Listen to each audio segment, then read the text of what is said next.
아시다시피 비트코인으로 전 재산을 날리고 나락을 경험하지 않았겠습니까? 그래서 지금 비트코인 가지고 있냐고요?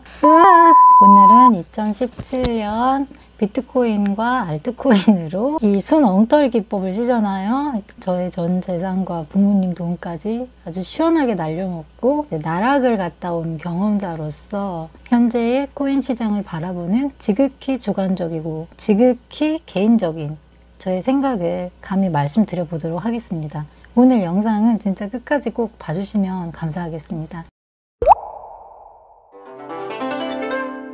대체 왜 이렇게 사람들이 비트코인과 주식에 열광하는 걸까? 일단 첫 번째, 사람들이 너무 똑똑해졌다. 노동만으로 성실하게 돈을 버는 것은 물가 상승을 절대 따라잡을 수 없다는 계산을 자꾸 스스로 하게 된다. 두 번째, 남과 비교하는 게 일상이 되었다. 좋은 것만 하는 사람들, 높은 연봉의 사람들, 또 투자로 성공했다는 사람들, 좋은 차 끌고 다니는 사람들, 집을 샀네, 막 이런 사람들 사이에서 느껴지는 그 상대적 박탈감이란 이루 말할 수가 없는 거거든요. 그러니까 포기하지 않는 한 달려들 수밖에 없게 한다. 세 번째, 슬프게도 생각보다 사람들은 돈이 없다. 특히 젊은 친구들은 더더욱 돈이 없다. 한 방을 기대하는 심리가 생길 수밖에 없다. 잃을 게 없는 피 끓는 젊은 청춘들이야말로 다양한 시도를 해볼 수밖에 없다. 왜냐? 그들에겐 유일하게 회복할 시간이라도 주어지니까.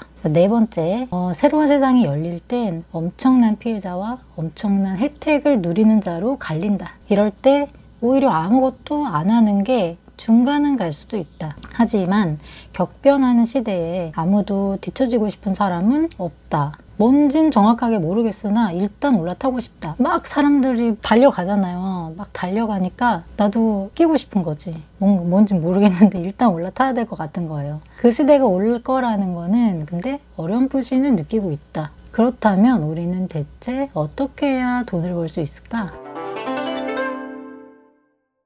코인 시장에 대한 굉장히 흥미롭고 재밌는 이야기가 있어서 나눠볼까 합니다. 베이비 부머 세대, 그러니까 한 5, 60년대 생이죠. 그때까지만 해도 고도의 이제 경제 성장 국면을 맞이하는 시대였기 때문에 노동만으로도 먹고 살 수 있는 시대였어요. 그때는 예적금이 막 14%짜리 이런 것도 있었대요. 지금은 이제 상상도 할 수 없는 일이죠. 저기 논보떼기 사두면 그게 막 재개발돼서 막 신도시 생기고 벼락부자 나타나고 그런 시기가 있었다고 하죠. 근데 왜 이렇게 괴물처럼 발전해버린 걸까요? 지구 반대편에서 세상이 녹고 있다고 하고 전쟁도 일어나고 있고 점점 일자리도 AI한테 자꾸 뺏기는 느낌. 우리가 월급만으로 10억이 넘는 아파트를 살 수가 있나요? 아니 왜 이렇게 돼버린 걸까요? 그럼 이 시대는 누가 만든 거죠? 너무 불안하지 않겠습니까? 그래도 예전에는 낭만이라는 게 있었잖아요. 그래서 이거를 이제 이렇게 표현을 하더라고요. 윗세대들이 받은 혜택에 대한 다음 세대의 저주. 저는 좀 소름이 돋았거든요. 근데 여기서 재밌는 게 이 저주가 또 꼭 저주인 것만은 아니라는 거예요. 아니라고 고리타분하고 지 생각만 하는 그 누군가들, 아시죠? 누군가들. 그 누군가들에게 유일하게 복수할 수 있는 건 그 누구보다도 민첩하고 그 누구보다도 빠르고 그 누구보다도 디지털 시대에 열려있는 사고를 가진 젊은이들만의 특권이라는 거죠. 그렇기 때문에 코인이라는 거를 받아들일 수가 있다는 거예요. 그냥 어떠한 거부감도 없어. 재고 따지지 않아요. 그냥 받아들이는 거예요. 아니 그렇다면 눈에 보이지도 않는 이 코인을 대체 왜 사는 걸까? 미국에 로빈훗이라고 있거든요. 젊은 친구들이 많이 사용하는 어플리케이션 같은 거예요. 근데 거기 얘기만 들어도 그냥 아무 이유가 없어요. 그냥 사는 거예요. 그냥 개구리가 우스꽝스러워서 사고 강아지가 귀여워서 사고 일론 머스크가 한마디 하면 우르르 몰려가서 사고. 근데 이게 우리가 볼 때는 진짜 이해가 안 가는 거거든요. 아니 대체 왜 저걸 살까? 근데 이렇게 생각해보면 어떨까요? 우리가 옛날에 H.O.T니 서태지니 조용필이니 나훈아니 하면서 막 열광하고 막 학교 째고 막 콘서트 쫓아다니고 브로마이드 사고 똥폼 잡으면서 막 땅바닥 쓸고 다니고. 아니 대체 피규어는 왜 사 모으냐고.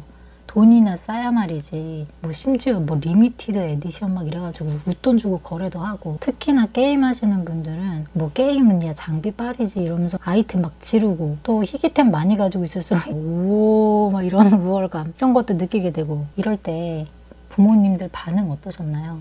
진짜 세상 한심한 그 눈빛 보셨죠? 근데 자, 우리가 여기서 어떤 포인트에 접근할 것인가? 여러분, 그것들은 다 돈이 들어가는 행위였다는 거예요. 우리가 그걸 몰랐을까요? 우리는 알면서도 그걸 기꺼이 했습니다. 생각해 보세요. 그게 어디 부모님이 한심하게 본다고 막아치던가요? 좋으니까, 남들이 좋다고 하니까, 나도 해야만 그 집단에 어울릴 수 있으니까. 지지자들이 많아질수록 그 힘이 막강해지는 거예요. 그러니까 이 코인 시장 거는 어떻게 이해하시면 되냐면요, 그냥 어떤 새로운 형태의 거대한 하나의 현상, 어찌 보면 약간 팬덤도 들어가 있고요. 그런 면에서 어쩌면 이거는 젊은 세대들만이 할 수 있는 유일한 대혁명 같은 거예요. 나이가 어리고 많고를 떠나서 뭔가 좀 깨어있고 발빠른 자들이 할 수 있는, 어떻게 보면 유일한 디지털 복수랄까? 왠지 좀 멋있는 것 같기도 하고, 왠지 나도 그냥 혁명적으로다가 거기에 발을 살짝 담그고 싶고,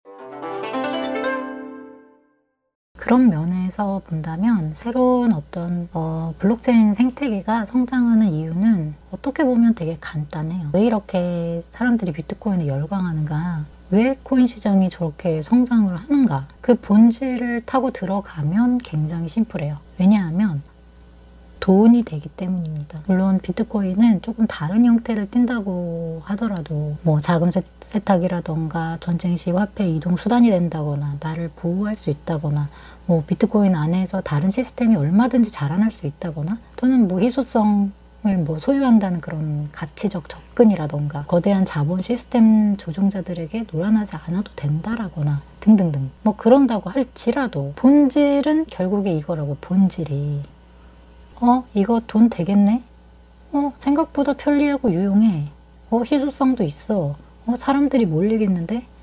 그럼 키워서 내가 먹어야지. 그래서 지금 블랙록이 그러고 있는 거잖아요. 미국도 마찬가지고 북한도 마찬가지고요. 이 돈이 된다는 믿음, 그 본질이 결국 사라지지 않는다는 겁니다. 조개가 무슨 의미가 있었겠습니까? 그렇다면 코인 시장에 대한 도박성은 어떻게 설명할 건데, 거부감이 느껴지는 이런 어떤 새로운 형태의 코인 세계 안에서도 누군가는 이제 도박을 할 테고, 누군가는 투기를 할 테고, 또 누군가는 투자를 할 테고, 또 누군가는 돈을 잃거나 나락으로 가겠죠. 저도 갔다 왔잖아요. 하지만 잘 생각해보세요. 그러니까 돈을 벌 수 있는 형태가 다를 뿐, 결국은 새로운 기회를 발견하고 그 시장 안에 있다는 건 맞는 거잖아요. 그러니까 그게 도박이든 뭐 가치가 있든 없든 모든 걸 다 떠나서요, 그냥 돈이 되는 시장인 건 맞는 거잖아요. 그냥 본질만 놓고 보자고요. 여기서 카지노랑 그럼 다른 점이 뭐냐? 전 세계에서 인정한 자산 중에 하나가 되었다는 게 팩트입니다. 즉, 이거 돈 되겠는데 한번 땡겨볼까? 하고 정식으로 인정한 거예요. 쉽게 말해서.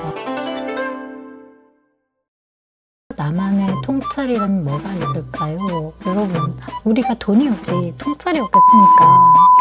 어쩌면 오히려 진리는 정말 간단하다고 생각해요. 2년 전인가 어디서 너무 이거 진짜 감명 깊게 들어가지고 항상 떠올리는 그런 말들이 있는데, 사람들이 굉장히 어려워하고 복잡하게 생각하는 것들, 도저히 모르겠고 뭔가 정리도 안 되고 나는 못할 것 같고 힘들어서 죽을 것 같고 못 버티겠고, 그런 오만 가지 생각들이 살면서 들잖아요. 특히나 어떤 새로운 것에 내가 도전할 때 나는 안 될 것 같다는 생각 당연히 인간이 들거든요. 근데 그때 그분이 무슨 얘기를 했었냐면, 이 시간들이 지나가고 한 단계 마스터하고 계속 마스터해서 그 맨 꼭대기 위에 올라가면 그때부터는 너무나 평온하고 고요해진다는 거예요.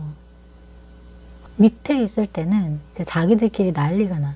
막 울고 웃고 죽네 사네, 네 말이 맞네 내 말이 맞네, 네가 잘했네 내가 잘했네, 막 전쟁터인데, 그거를 이제 어떻게 표현을 했었냐면은, 그 빙산 있잖아요. 빙산의 머리를 빼꼼히 내밀고 올라서 있잖아요.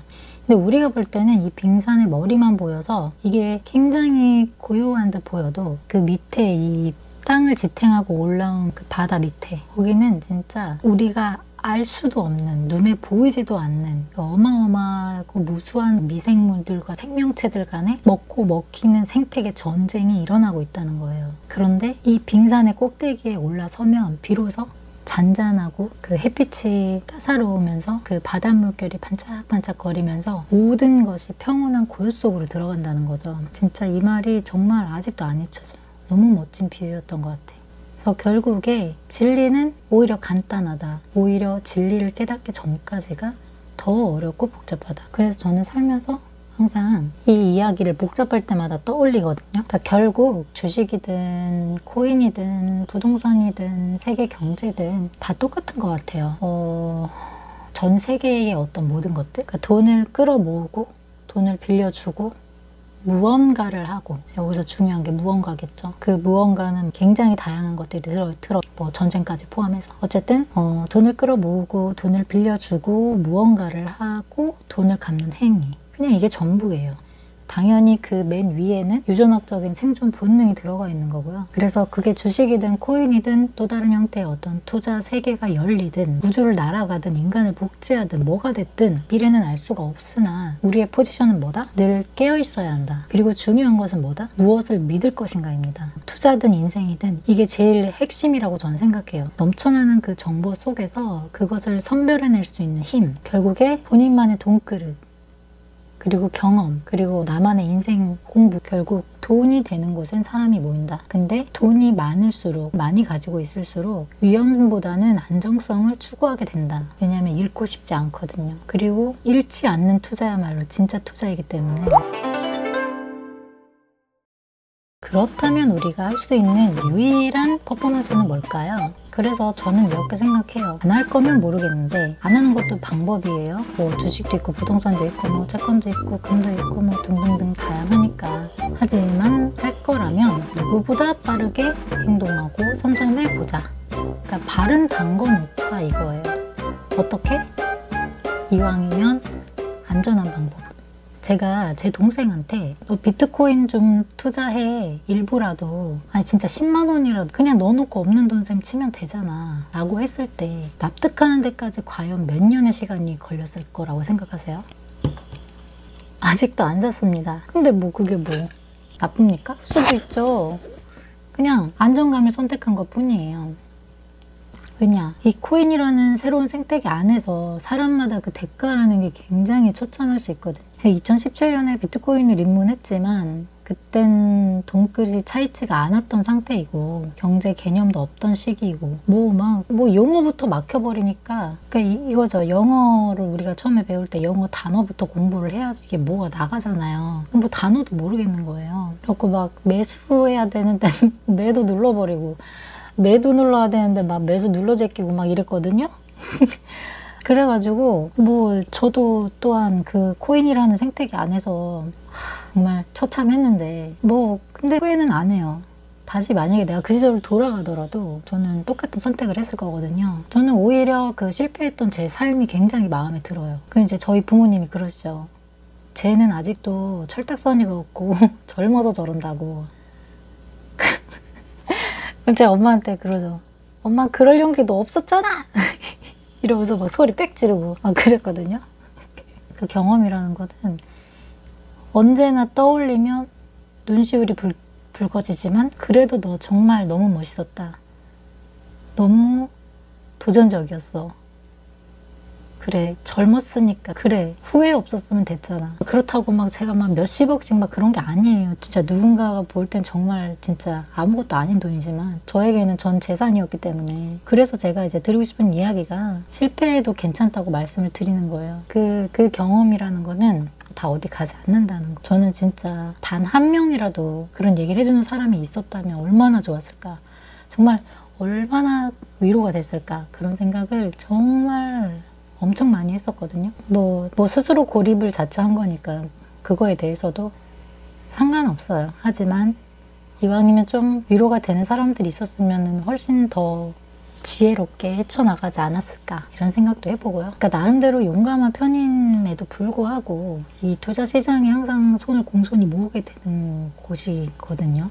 하물며 뭐 직장 생활을 하는 친구들은 진짜 솔직히 그냥 씻고 자기 바빠요. 진짜 너무 피곤하고 아시잖아요. 정신도 없고 뭐 그거 할 시간이 없어요. 거기에 집중하다가 오히려 멘탈 나가지. 그래서 저는 이제 다수가 그게 이제 쉽지 않다는 거를 제 동생을 보면서도 느꼈었고, 또 여러분이 생각하는 것처럼 뭐 유튜브들 나와가지고 막 얘기하잖아요. 막 돈 엄청 많이 벌 것 같고 다 될 것 같고 막 그렇죠. 생각보다 그렇지 못해요. 그거 진짜 소수예요. 전업으로 무언가를 하는 거는 정말 진짜 인생을 갈아 넣는 거기 때문에 그 성과가 나오는 거거든요. 그래서 모든 사람들이 다 쫄려요. 똑같아요. 뭐 그 사람들이 무슨 신입니까? 다 똑같은 사람들이거든요. 그래서 저는 항상 이렇게 생각해요. 자기 템포대로 걸어가는 게 맞다. 단 노력은 해야겠죠. 노력은. 그렇다고 휩쓸리지 말고. 그래서 최대한 안정성을 가지고 가면서도 시대에 올라타는 방법이 뭘까? 만약에 제가 안정형인 제 동생한테 추천한다면 과연 뭐를 사라고 말할까? 물론 저는 뭐 비트코인, 알트코인 직접 투자도 하고 뭐 레버리지 투자하고 그러기는 하는데, 만약에 제 동생한테 그렇게 하라고 한다. 이거는 조금, 그러니까 아무것도 모르는 상태에서 한다는 거는 조금 위험할 수 있기 때문에 저는 그래서 돈그릇을 채우는 게 일단 먼저고, 방법적인 걸 말씀을 드린다면 역시나 ETF예요. 그래서 비트코인 현물 ETF는 무조건 기회가 될 수 있다고 말씀을 드리는 거고요. 근데 사회초년생이나 뭐 투자 입문하는 초보자들이나 나이가 좀 있으신 분들이라거나 오히려 큰 돈을 들고 계신 분들, 또 평범한 가정주부나 하루하루를 바쁘게 살아가는 직장인들이 그거를 사라고 한다고 해서 막상 손이 나갈까요? 그러니까 저는 이제 제 동생을 기준으로 얘기를 드리는 거예요. 첫 번째, 너무 복잡해. 그리고 뭔가 믿음직스럽지가 않아요. 그래서 뭐 전자지갑이니 분실 우려도 있고 거래소도 못 믿겠고, 이게 어떤 그 개념도 안 잡힌 상태에서 너무 복잡하고 위험한 거는 그냥 딱 질색이거든요. 특히나 피같이 모은 내 돈을 잘 알지 못하는 곳에 낱말 믿고 투자한다? 당연히 손이 안 나갈 거예요. 그래서 직접 투자해서 지갑에 보관할 수 있는 분들은 알아서 잘 하시면 되고요. 다수가 그러하듯이 안정성을 가지고 투자를 시작하고자 한다면 비트코인 현물 ETF 좋은 방법이 될 수 있겠다는 말씀을 드리는 거예요. 지금 한국에서 거래는 안 돼요. 지금 안 돼요. 레버리지랑 2배 선물 ETF만 되는데, 그때 비트코인 현물 ETF가 오픈됐다고 해서 그걸 또 투자할까? 그렇기 때문에 비트코인 현물 ETF에 대해서 좀 공부를 하면서 알아가면서 준비를 하자는 거죠. 비트코인을 제외한 99%의 알트코인은 사라질 것이다. 글쎄요. 앞으로 알트코인이 없어지기는 힘들지 않을까. 비트코인은 점점 제도권화되고 있고, 더 나아가서 알트코인 시장도 그냥 그 자체로 하나의 시장이 되지 않을까. 오히려 더 커질 수도 있겠다라는 생각이 들어요. 왜냐? 돈이 되니까. 여러분, 본질은 이겁니다. 가치가 있니 없니 다 떠나서 인간이라는 존재는 그냥 돈 되면 다 하는 거예요. 누가 빨리 선점하느냐입니다. 단 알트 시장도 더 이상 돈이 안 된다면 그땐 사라지겠죠. 새로운 하나의 주식시장 같은 생태계로 발전될 거라는 생각이 들고요. 그리고 점점 쓰레기 같은 알트코인들은 걸러지겠죠. 이제 뭔가 상장 심사도 더 까다로워질 테니까요. 그걸 걸러내는 것이 또 안전한 거래소로서의 입지를 다지는 방법이 되지 않을까. 아니면 역으로 신생 코인을 무조건 빨리 들여오는 이용자가 어찌 되든 말든 상관없고 막 들여오는 거래소가 더 커질 수도 있겠죠. 근데 아마 정부가 가만히 안 둘 가능성이. 근데 만약에 뭐 은행이나 자산운용사에서 너도 나도 암호화폐 거래를 가능하게 만들겠다, 아니면 아예 차려버린다거나, 그땐 이제 기존의 약세한 거래소는 사라질 수밖에 없겠죠. 아니면 엑시트를 하는 방법도 그냥 저의 생각입니다. 어쨌든 미래는 아무도 모르는 거니까 게임 시장이든 카지노 시장이든 결국 돈이 되는 거는 사라지지 않을 테니까요. 근데 단 우리가 잊지 말아야 할 것은 이 시장에서 어떻게 돈을 벌 것인가만 생각하시면 됩니다. 아니 근데 아무리 생각해도 이해가 안 간다. 비트코인이 대체 왜 필요한 거죠?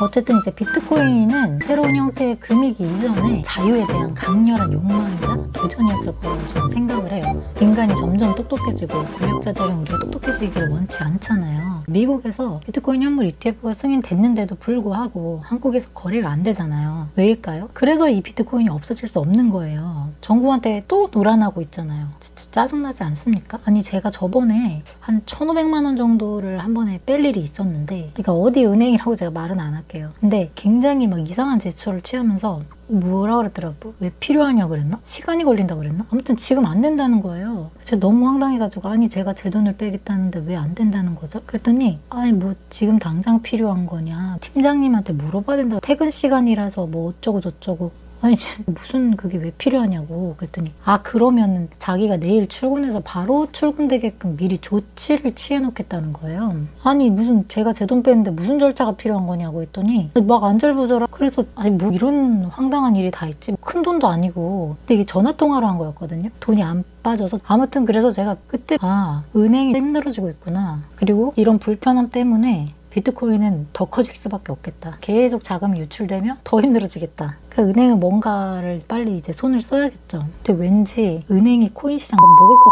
그냥 상상. 근데 여러분, 그러니까 우리가 비트코인으로 인해 세계가 막 통합되고 세계 모든 것이 자유로워지고, 물론 그것도 좋지만 이 생각도 반드시 해보셔야 돼요. 그렇다면 과연 인간에게 완전한 자유가 주어진다고 하면은 마냥 좋기만 할까요? 그거야말로 전쟁입니다, 진짜. 인간은 그토록 자유를 외치면서도 정작 광활한 자유를 주잖아요. 불행해지는 존재거든요. 그러니까 적당한 소속감이 있을 때 오히려 안정감이라는 걸 느끼는 게 인간이기 때문에 어느 한쪽으로만 쏠리는 현상이라는 거는 절대 쉽지 않을 겁니다. 그렇게 되면 인류 대재앙이에요. 그래서 오늘 저의 지극히 개인적이고 주관적인 현재의 코인 시장을 바라보는 시선을 한마디로 정의를 하자면, 저는 그냥 이 모든 현상들을 시대 정신이라고 표현을 하고 싶어요. 비트코인은 결국 시대 정신이다. 알트코인 또한 하나의 시대 정신이다. 여기서 우리가 투자해야 할 방향 역시 결국 시대 정신이다. 그럼에도 불구하고 다음 세대를 살린 어떤 사토시와 순교자 같은 용감한 누군가는 또 누군가를 위해 무언가를 만들어낼 거라는 거. 그리고 여기서 더 중요한 것은 우리는 그런 시대가 올 때마다 어떻게 돈을 벌어야 할까, 이게 제일 중요한 거고요. 그것들에 대한 선택은 여러분들 각자의 몫입니다. 열린 결말이에요, 열린 결말. 다만 시대에 올라타고 싶지만 비트코인 직접 투자가 너무 어렵게 느껴진다. 근데 난 적어도 발은 담그고 싶다. 그러면 비트코인 현물 ETF를 한국에서 거래가 승인될 때까지 같이 공부해 나가면서 준비하는 것도 좋은 방법이 될 거라는 거죠. 그러니까 결론, 어떻게 될지는 아무도 모른다. 아 됐고 그냥 분산 투자나 하자, 이겁니다.